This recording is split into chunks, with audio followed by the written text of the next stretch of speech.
your nation, your province, your southern Alberta. From the heart of Lethbridge, it's Bridge City News Weekend Edition with Jeanette Roche. Hello, thanks for joining us for our Week in Review. We've got a great show lined up for you today. We hear from the father of a teen who went missing in Edmonton and fortunately was found alive in Oregon. We hear what he has to say about online safety. It's a sobering message to all parents that you're not going to want to miss. Plus, two of Alberta's female UCP candidates running for premier talk about their platforms and what they want to see in Alberta. And the greatest outdoor show on earth begins this weekend in Calgary. I'm sure you can guess which one it is. But first, we get into some provincial news.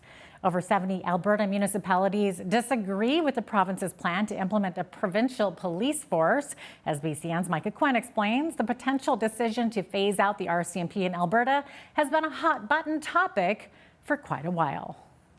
That's a lot of money for taxpayers to be on the hook for. The Prairie's director for the National Police Federation, Kevin Halwa, says the transition study from the Alberta government was vague, citing transition costs for a provincial police force would total $366 million over 6 years, along with an additional $139 million annually. I would strongly suggest that $366 million is not even accurate anymore. I suspect that it's much, much higher than that. And again, that's if things are on time and on budget. The organization calling themselves Keep Alberta RCMP says the federal government pays 30% of the RCMP policing costs in our province, which amounts to $185 million annually. UCP Leadership candidate hopeful Danielle Smith is in favor of bringing in a provincial police force to Alberta. She says she has heard from residents that are frustrated about slow response times from the RCMP in rural and urban areas when it comes to crime. So many of our calls that are being responded to are mental health calls, are addiction calls, and we need a force that can better connect people who are in that kind of distress with the health system and the services that they need to be able to get clean from drugs so that they can get back into having a normal, independent life. Meanwhile, over in Colehurst, Alberta, the town receives policing from the Coaldale RCMP detachment and from the town of Picture Butte. Councillor Jesse Potry says the town is not in support of bringing in a provincial police force. I don't see there being any benefit to the taxpayers of Colehurst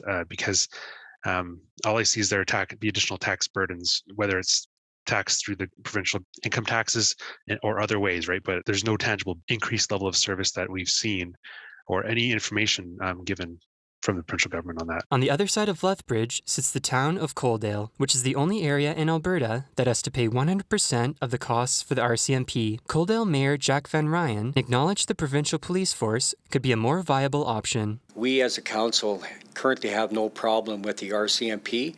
Our problem is with the RCMP's bosses in Ottawa. Now, all of this is still speculation, as the Alberta government still hasn't committed as to whether they'll actually implement this provincial police force. For Bridge City News, I'm Micah Quinn. The Alberta government announced that eligible Ukrainians arriving in our province will now have access to up to 6 months of social supports, including temporary funding to cover basic expenses and a child care subsidy. Premier Jason Kenney says Alberta has always been there to support Ukraine and will continue to do so. Alberta has been forward-leaning, providing more support than any other province in Canada. We have provided $2.2 million for settlement and language services delivered across the province, $1 million to the Ukraine Humanitarian Appeal of the Ukrainian Canadian Congress and the Ukrainian Canadian Foundation. We provided $5 million of support to the Ukrainian World Congress to equip 5,000 members of the Ukrainian Territorial Defense Force with defensive equipment. And we also provided $5 million to the Canada-Ukraine Foundation for additional humanitarian aid, on top of $350,000 to the UCC Alberta chapter to assist them with their settlement efforts. Alberta is home to 369,000 people of Ukrainian descent. The Alberta government announced it will be investing $3.2 million to train more Albertans to work in the construction industry. Officials say the initiative will provide hands-on training to prepare Albertans for jobs in the trades. Funding will support wage top-ups, training and personal protective equipment, and tool costs for apprentices. The goal of the pilot is to engage, as I mentioned, unemployed and underemployed young Albertans, to provide them with a unique opportunity to train across multiple construction organizations, to gain hands-on experience and to develop comprehensive, exciting skills. Up next, the tale of two women vying for the leadership of the UCP. Do their policies make them stand out from the crowd, or are their platforms just repackaged political talking points? Stay with us and find out.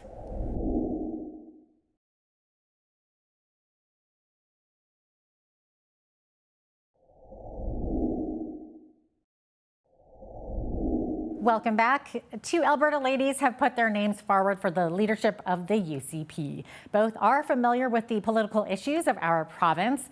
One is Danielle Smith and the other is former Cabinet Minister Rebecca Schultz. We chatted with both of them. Of course, Danielle Smith was the leader of the Wildrose Party, and a main tenet of her campaign is her proposed Alberta Sovereignty Act. Unfortunately, we've got a federal government that is lawless. They have acted like the charter doesn't exist, and they acted like the Constitution doesn't exist. And it's created a lot of uncertainty. We've had multiple projects that have been canceled because they can't see the way through to the finish line because they don't know how to get through the regulatory process, which has been made even more cumbersome by the federal government. This would just be asserting that we've got the right to develop our natural resources. It's been established in the Constitution. And we also have the right to protect our citizens from government overreach. And so it would be on a case-by-case basis that we would invoke it. But by declaring that we would pass the Alberta Sovereignty Act, we're just drawing a line in the sand. We're telling Ottawa to stay in its lane, and if they don't, we're going to push them out. Okay, so Danielle, but critics are arguing that this is unconstitutional and that you can't really enforce it, considering that the federal government has its own tools to fight back, including withholding transfer funds from Alberta. I guess what I would like is for Ottawa to treat us with the same respect as Quebec. And I'll give a few examples of the way in which provinces have asserted their constitutional rights. So, for instance, when the Emergencies Act was passed, and we now are beginning to see with the hearings that there was no justification for it, Quebec held an emergency session of their assembly and said, we're not going to enforce that here. We should have done the same. When they started seizing bank accounts, we should have encouraged people to move their money over to credit unions and said, sorry, that's against our constitutional rights. We are not enforcing that. I suspect that in the fall, we're going to see new mandates come in from the federal level. And I've heard loud and clear, especially from moms who are concerned about their kids. They do not want their kids forced back into any kind of restrictions. And if they put pressure on us, we'll just say, no, we're not going to enforce that. British Columbia has just recently said they're not going to enforce the laws on hard drugs. They, for years, didn't enforce the legislation around our criminal code legislation around possession and use of drugs, and now they've extended it to heroin and crystal meth and fentanyl with the government's blessing. So it seems to me we've got lots of precedent for different provinces to say, you know what, we have a different culture here. We want to enforce our laws in a different way here, and we're just asking for Alberta to be treated the same. Now, Rebecca Schultz was elected in 2019 as an MLA, and she's Alberta's former Minister of Children's Services. Well, Alberta has one of the highest budgets for healthcare in Canada. Ms. Schultz questions whether our current funding model achieves the best results for patients. Earlier this week, Rebecca Schultz discussed with Hal Roberts the priority for recruiting doctors and the effectiveness of Alberta Health Services policies. The family doc situation is something I did hear a lot about in Lethbridge. I know the Minister of Health, Minister Copping, has been working really hard on that as well, just to attract new doctors. And I know your MLA Newdorf, has raised that as well and was able to update a number of people on the number of doctors that are now signing contracts and coming to Lethbridge specifically. But this is an issue that we hear right across the province. We need to make sure, that we have access to family doctors either in or near your local community. And I grew up in super small town Saskatchewan, and so I know the struggles that people face in rural communities, and especially when it comes to access to healthcare. Primary care has to be a priority in terms of how we recruit physicians, coming up with innovative and unique ways to get more young people from rural communities getting into med school and coming back and serving as a family doc in their local community. I think there is a lot that can be done there. And working with different areas across the province, because the needs in Lethbridge may not be the same as in Bonnyville, for example, right? So we have a really good opportunity ahead of us to work with those communities and get more family docs in the system. I think that a lot of our answers, we obviously know that we've got a Ernst & Young report that identified a lot of kind of the red tape within the system. We know that we invest more than other provinces per capita, but yet we don't have better outcomes. I don't think we need more reports. I think honestly, the answer lies with our frontline healthcare professionals, doctors, nurses, have identified not just middle management, but layers of bureaucracy and simple changes that could be made within the healthcare system to really focus on allowing frontline workers to do what they do best and really transform the thinking in our healthcare system around having the patient at the heart of it and not a process or policy. Up next, if you're a parent, you're not going to want to miss this. Earlier this week, I spoke with an Edmonton parent about the online grooming of his young daughter by a 40-year-old man from Oregon. Stay with us for this shocking interview.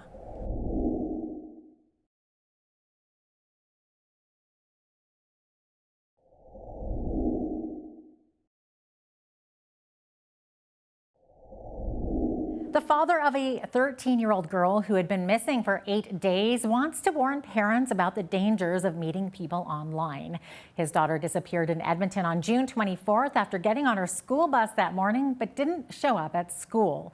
On July 2nd, 8 days later, she was located in Oregon. 41-year-old Noah Medrano is in custody facing charges of child luring. Additional charges may follow as the investigation continues. The teen's father, who wants to remain anonymous, warns parents this could happen to any kid. Has she told you guys about exactly what happened in terms of how he got her? I think a question on everybody's mind is, how did he get her across the border? Yeah, so obviously there's a lot of specifics that I just can't share at the moment, due to the police investigation, and, putting that kind of information out could really jeopardize Noah receiving the most amount of charges he deserves. And in terms of how this happened, she was groomed. She was groomed online over a period of time. He is brainwashed my daughter and tricked her into believing that there was a better life for her with him.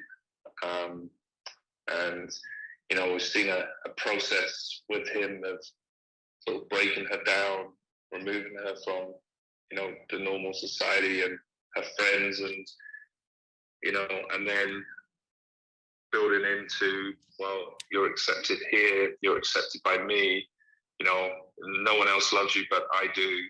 And that really appears that that's how he did this. And I'd assume that this is, the same formula that many other pedophiles like him would use to do this.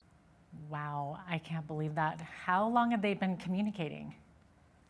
That's not very clear to me right now. And there's a lot of questions that obviously the family had for her of, how were you communicating? She didn't have access to devices at home. So I'm assuming that this was through school. But again, we really don't know at this point how it was happening. Mm-hmm.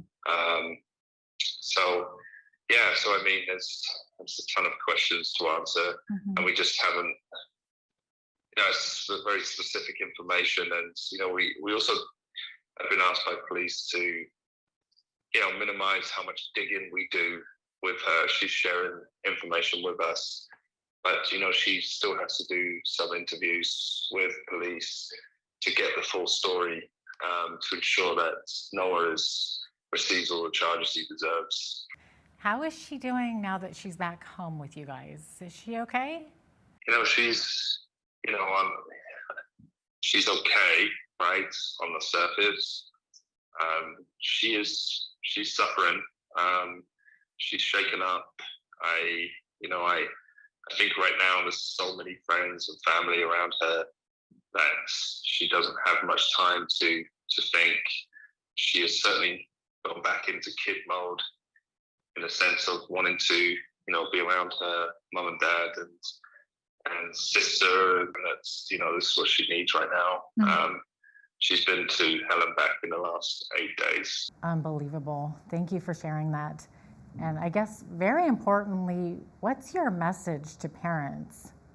I can't stress it enough that being vigilant with your children with their online activities is crucial. The websites that my daughter were using, they were mainstream websites, and I don't really want to name apps, but I will say that there's a lot of children's games should really be locked down, and I would, advise parents to really look at, is there a message or service on any of the apps that children are using? And if there is, I would advise to maybe find another game for your child, because that is a conduit into this underworld, and they will reach out, and it always starts out innocent, and it will go very sinister very quickly, and it will be completely out of your control, because you assume that they're just playing a game, but they're actually talking to adults that are preying on our children. Quite an important message for all parents. Well, after the break, though, something a little on the lighter side. We show you what's happening this year at the greatest outdoor show on earth. That's next.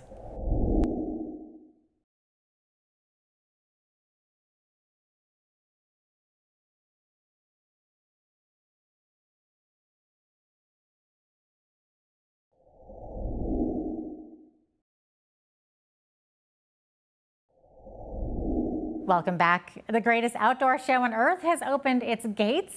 I'm talking, of course, about the Calgary Stampede, which kicked off Friday with a parade and runs for 10 days. The pandemic forced cancellation of the festival back in 2020 and a scaled down version last year. This year's event will be the first full-scale Stampede in 3 years. I had the chance to catch up with Kristen Anderson of the Calgary Stampede, and she says they're ready to welcome visitors from all over the world. Stampede always gets kicked off with the parade. Last year was somewhat virtual, no viewers on the sidelines. This year, a completely different story, isn't it? The parade really is a chance for people to get into the Stampede spirit coming downtown Calgary. It's going to be a little bit longer this year, but back to its normal size with all of the amazing floats and bands and some really interesting entries this year. We have one celebrating Ukraine, and really had some amazing marshals over the years. You look at all Walt Disney in the past. We've had Olympians. We've had really big actors and figures in Canadian history and cinematic history. So it's a really fun way to kick things off. Yeah, and of course, Kevin Costner this year, the parade marshal, as you mentioned before. How did you manage to pull off getting Kevin Costner? He's such a huge star, right? Yeah. He's a big star, and obviously there's a natural tie in there with Yellowstone, the production of Yellowstone, which is happening in nearby Montana. So he's always been a fan of Stampede. He's been here a few times, and he's filmed a few of his movies here in the Alberta area and in Calgary. So his band has played at Calgary Stampede before. So I think they're really excited to get things going and put the show on. So yeah, he is going to be an amazing addition and a great ambassador of Western culture and heritage. Absolutely. You were mentioning you're expecting about 1 million people to come through those Stampede gates during those 10 days. How many of those are from out of town? Where do people travel in from? Yeah, all over. We really embrace the welcoming nature of the Calgary Stampede, and that's sort of that Calgary Stampede is that is Calgary, and that is part of it is welcoming out of town guests. We are seeing an interest in out of town visitors from the United States, which is good to see again. People are now that they can travel up here. Yeah, people are thinking about the Calgary Stampede and factoring that into their summer travel plans. That's really cool. But all over, we get guests from all over the world, North America, and of course, Calgary and the surrounding area. And now, how much revenue does the Stampede bring in for the city of Calgary? I would imagine hotels and restaurants, you name it. I'm sure they all love this time of year because the city really just comes alive during this time, doesn't it? Yes, it sure does. I can't speak to the exact numbers of our revenue generation this year, but we are anticipating numbers that are close and exceeding 2019's numbers, which is fantastic to see. And that was one of our best years, is 2019. So when you look at the sponsorship, when you look at advertising, and our corporate seating as well, and our premium seating venues that are almost at nearing capacity, you see all of those numbers are up across the board, and we're anticipating a year that's one of our best years in recent memory, which is exciting. In terms of revenue generation for the city of Calgary and the province, we are really a hub of that, and we're happy to be at that hub of business activity in the city. You'll look at all the corporate sponsors that get their infield suites for the day, or for a few days, the chuck wagons or the rodeo, and lots of business happens during the Calgary Stampede. Different companies will come down, enjoy an afternoon at the rodeo, and really, socialize, but also do a little business in there too. So Calgary Stampede really is at the heart of it all, and we're happy to be that hub. So the Stampede is supposedly the biggest outdoor show on earth, as you said. So I know that's the nickname. How did it get that name? Where did that first start? Yeah, well, you look at the start of it. It's been going obviously for over 100 years, starting in 1912 with Guy Wiedek and his, commitment to Western heritage and celebration, and really making it a community event. And then it's just grown and expanded from there. So you look at the last few years and how, difficult it's been for people to have a needed chance to celebrate.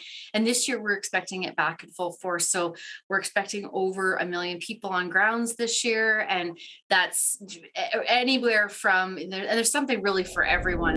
When we return, we take a look at the latest local stories from our area that made headlines this week.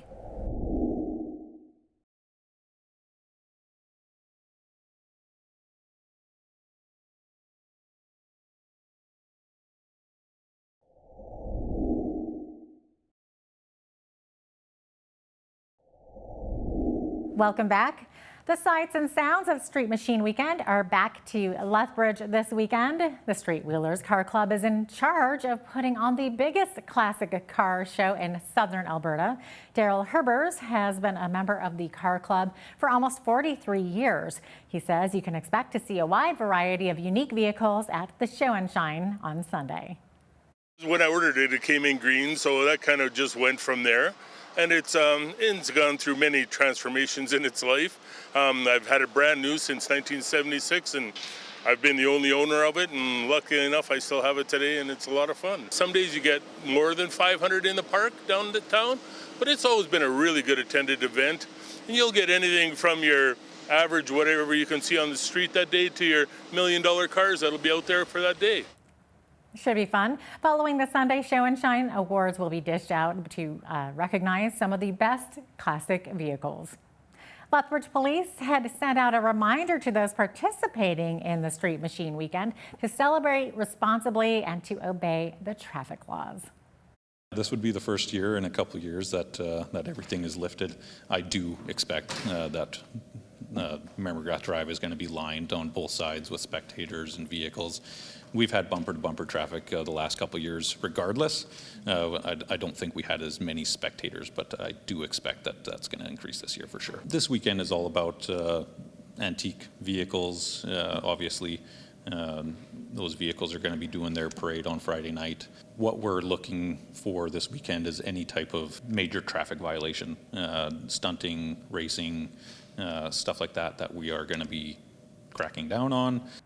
Police in Lethbridge have charged a local business owner with fraud. 40-year-old Grant Ryan Stevenson of Sterling faces numerous charges, including theft over $5,000, fraud and mischief over $5,000. Police say the incident occurred between 2018 and 2021 when Stevenson allegedly would charge advanced fees through a mechanic shop with no work being done. Victims were allegedly defrauded of around $500,000. The investigation is ongoing. Police are asking any victims of this scheme to come forward and call the Lethbridge Police Economics Crime Unit at 403-327-2210. The Lethbridge Housing Report says housing starts were down in the Windy City. New data says there were a total of 44 new builds in our city, which is down 14 from the previous month. Of the new homes being constructed, 24 were single detached, while 18 were row or semi-detached units. The overall total is down 5 from the 10-year average. Meanwhile, in Medicine Hat, construction began on 46 units in May. Most or 30 were row or semi-detached homes. Provincially, there were just under 3,900 housing starts in May, and that's up 11.3% from the previous month and up 35.2% from last year. A total of 12 new graduates from the Lethbridge Fire and Emergency Services are set to begin their careers. A group took part in the ceremony on Tuesday morning as friends and family looked on, along with local politicians. PCN's Micah Quinn has more on that exciting day.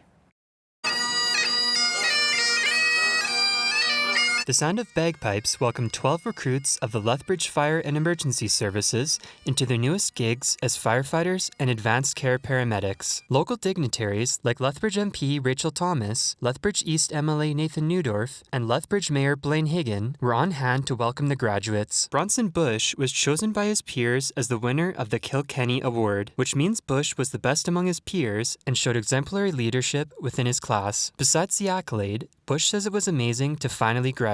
While I was writing my speech, I kept remarking that it sounded kind of ridiculous that in 2 months' time, these guys were as close with me as my own family. I think that's just kind of a testament to the work that we put in and the success of the training program here. Lethbridge Fire and Emergency Services is an integrated department where both firefighters and EMS workers are trained and work together. There are 178 members within the department. The Deputy Chief, Garrett Sinke, mentioned how long of a journey it was for the graduates to be able to get to this point, and that these 12 were handpicked from over 100 applicants. During our training program, we've worked really hard to prepare them for what they're about to face. And what they're about to face is many medical scenarios. We have some issues with drug problems in the city as well, and they are equipped to deal with those and to save lives wherever they can. There won't be much downtime for a few of the graduates, as they'll be starting their first shifts with Lethbridge Fire and Emergency Services on Wednesday. For Bridge City News, I'm Micah Quinn. We need to take a short break, but we'll be right back to speak with a former UCP member who has some unique insight into the party that's been under so much turmoil.